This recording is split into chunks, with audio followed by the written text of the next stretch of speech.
the Agile brand.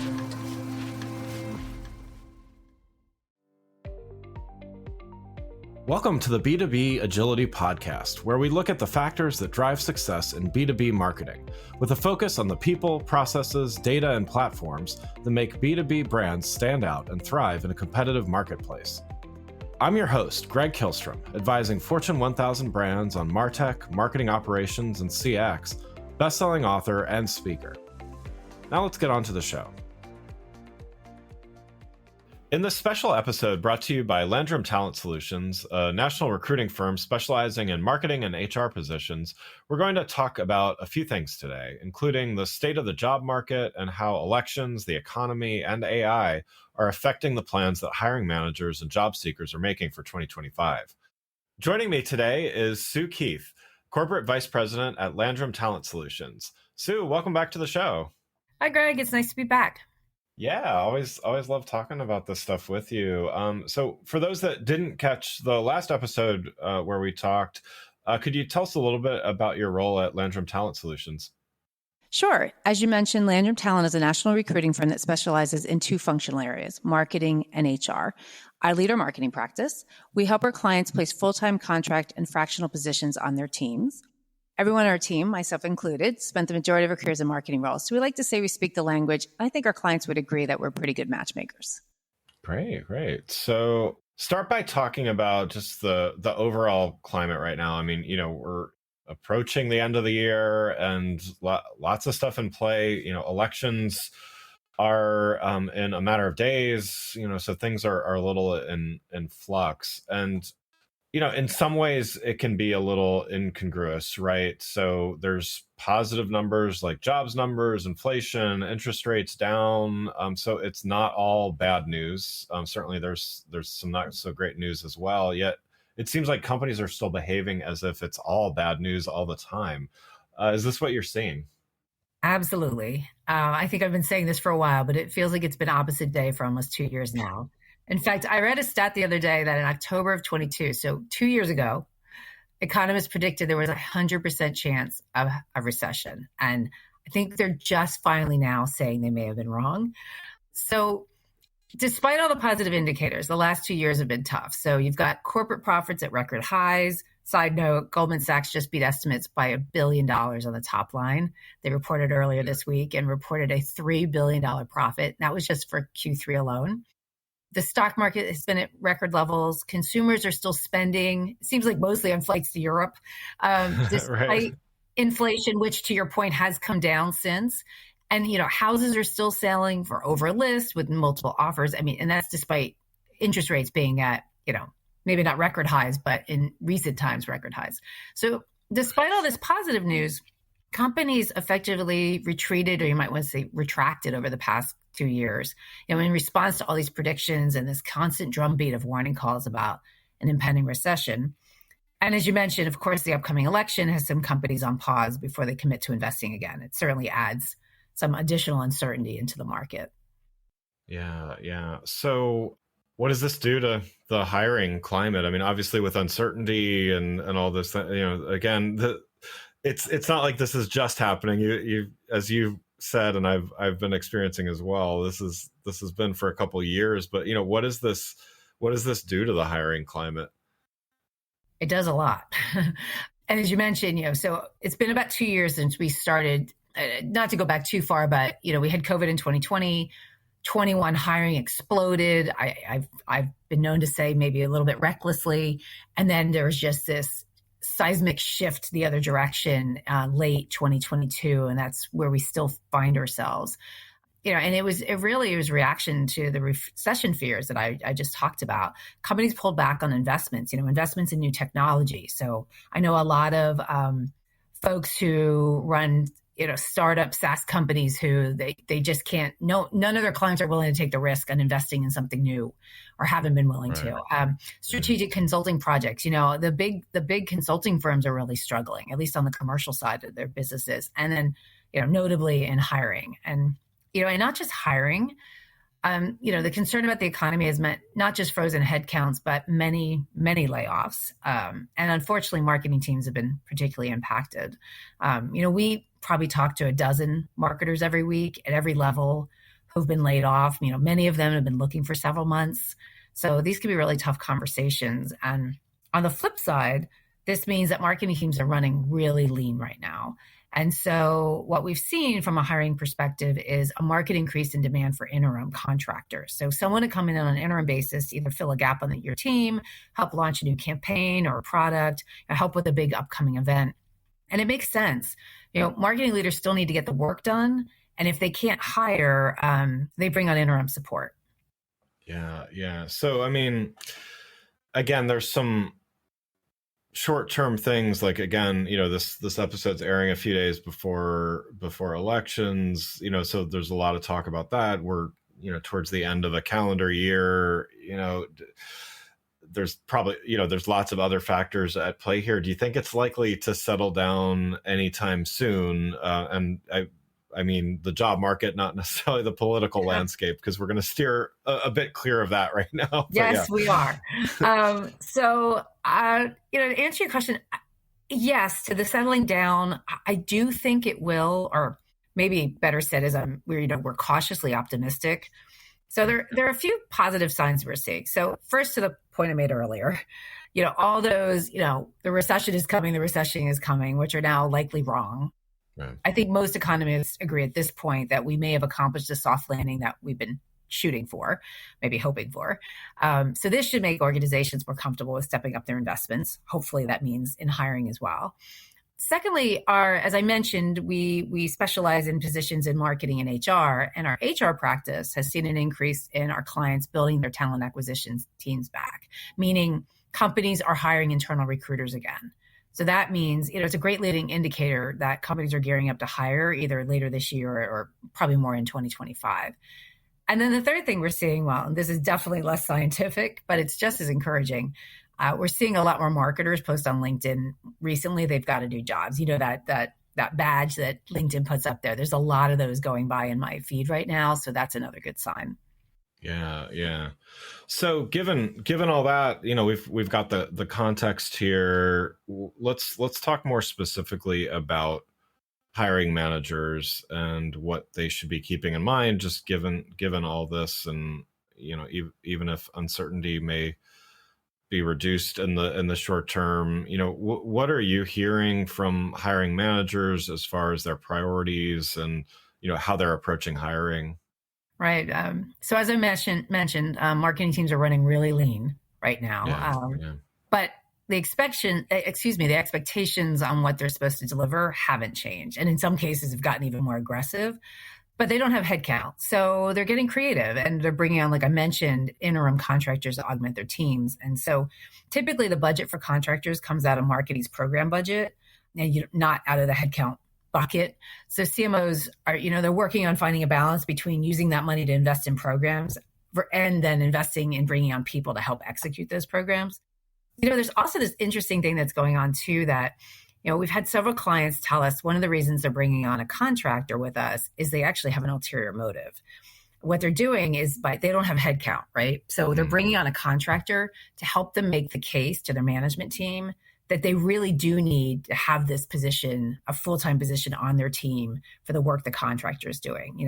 Basically they're bringing on the contractor as kind of a proof of concept for the role. Yeah. One of my favorite stories related to this is we placed one of our best event contractors, I guess it was a couple of years ago, with one of our clients who had wanted to hire a full-time employee, but couldn't get the headcount approved.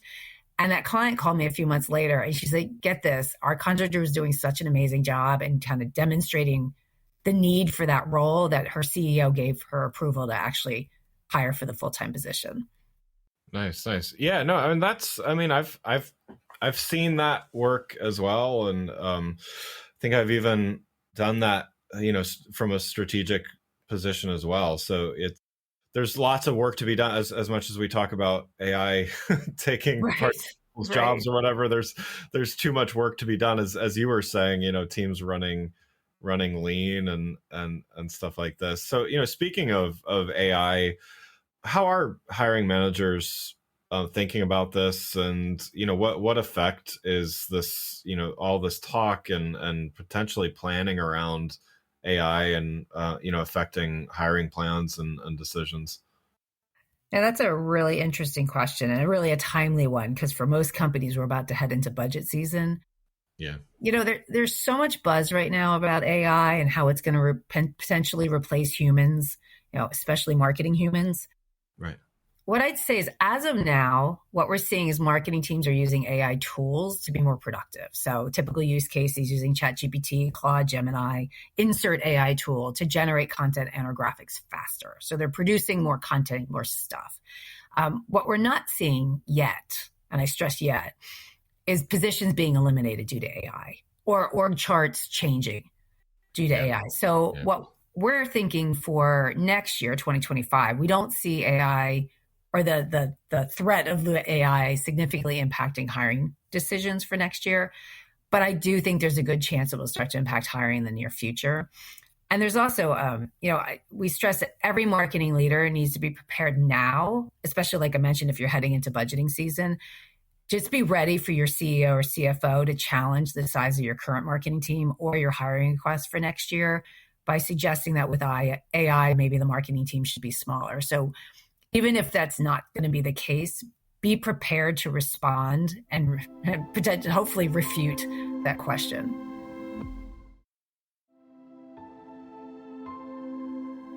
So, I mean, given and you've certainly given some advice along the way here, but what would your advice be to hiring managers right now, and also keeping in mind, are there any missed opportunities right now that hiring managers should keep in mind?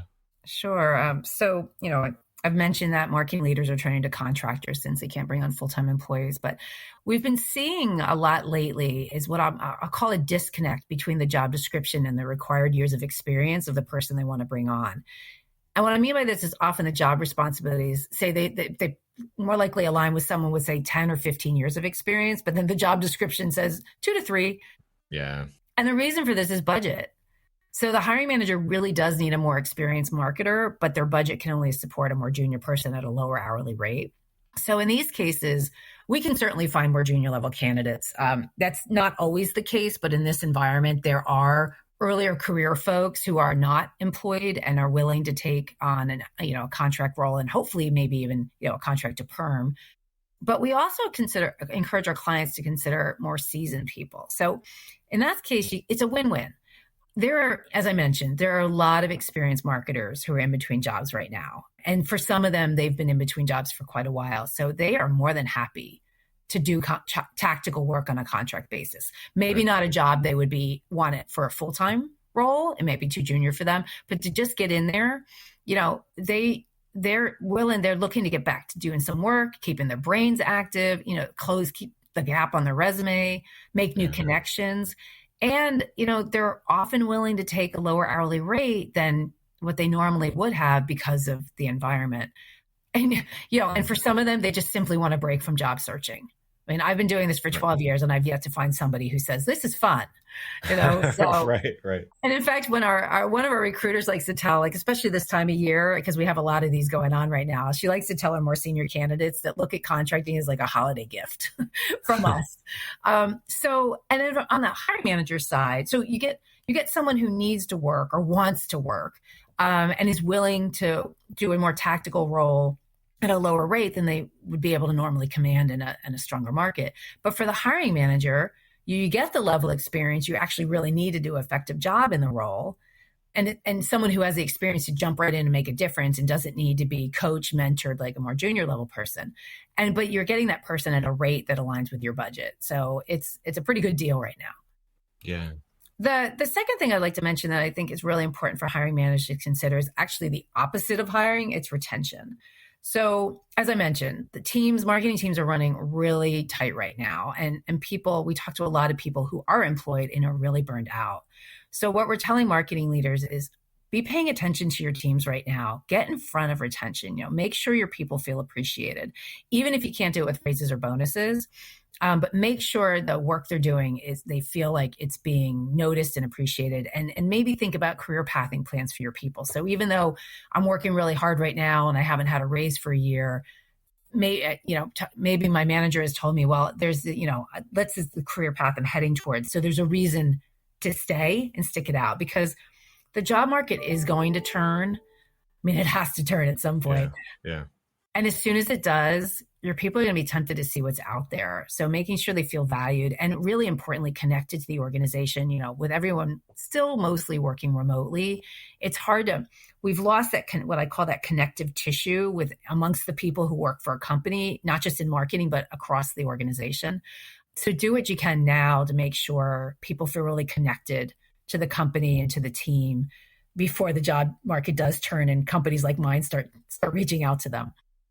Yeah. Well, and to look then a little bit from the job seeker perspective. I mean, you mentioned a few things already that relate, but I just want to highlight that from a strategic standpoint as a job seeker, much like the strategic aspect of a hiring manager, get a contract, kind of get the foot in the door, so to speak. Certainly, I think that really resonates, and it is a way for job seekers to think. What are you seeing from the candidates that you're talking with? Are there any themes that you're seeing from those job seekers?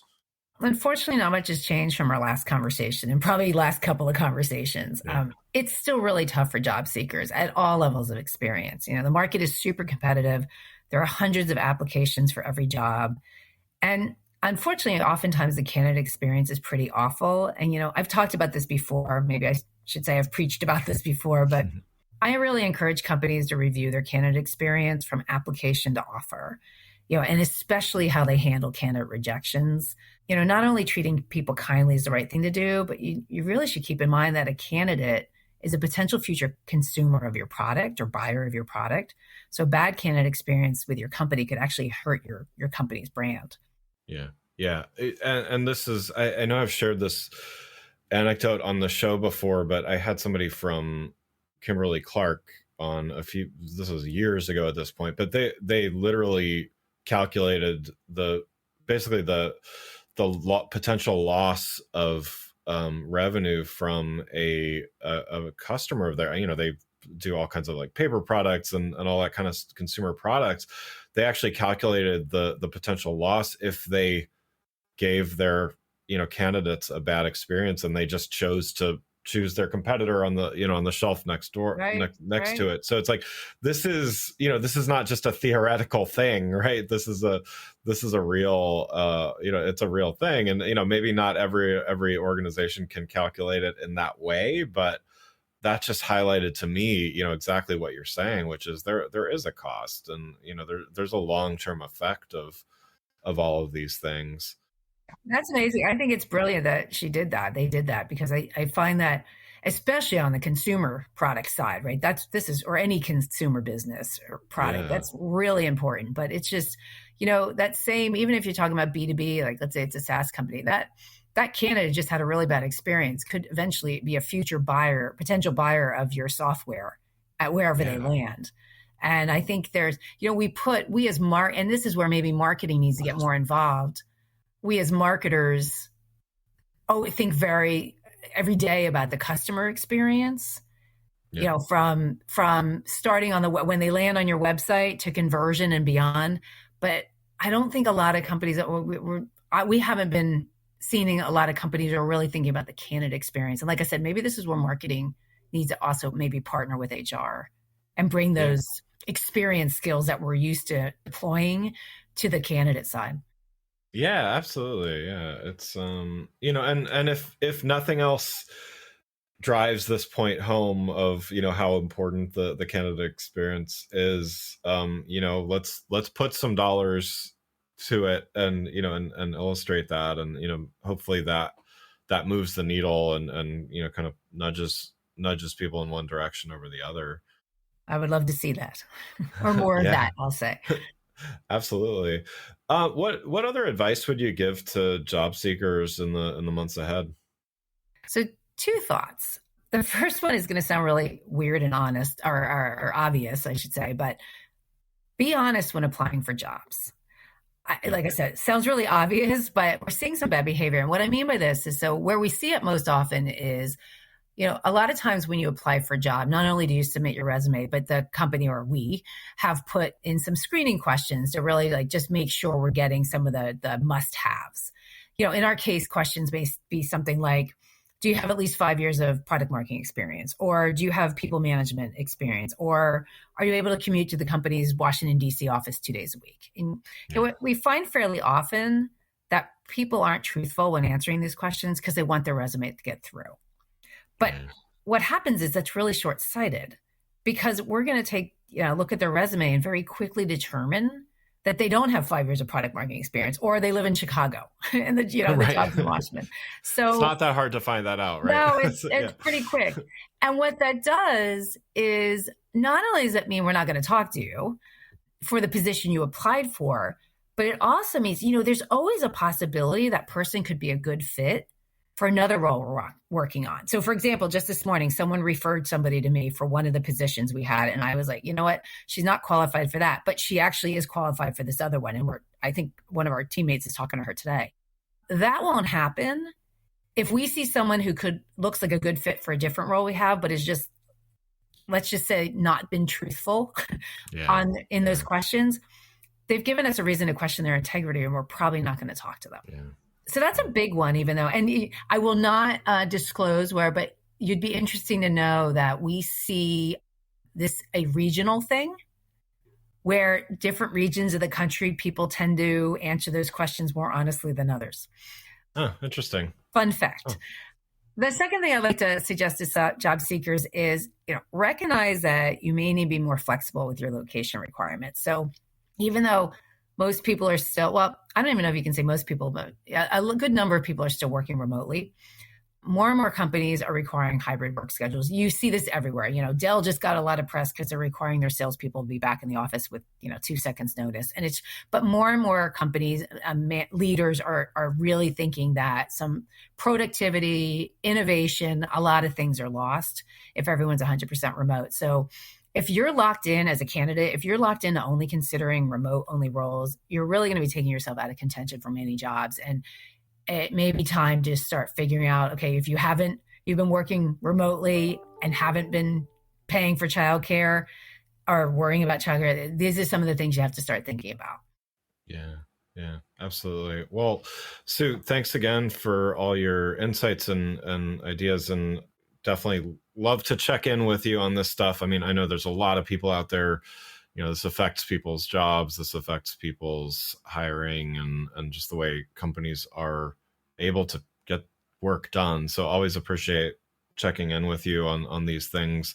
One last question before we wrap up. I like to ask everybody, what do you do to stay agile in your role, and how do you find a way to do that consistently?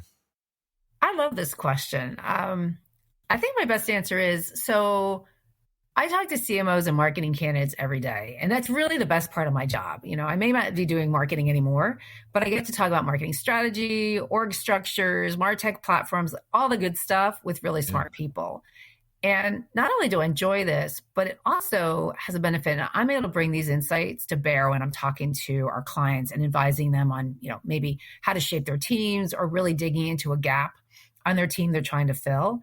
And, because we find that oftentimes the initial job description is really not an accurate depiction of what the hiring manager is really looking for.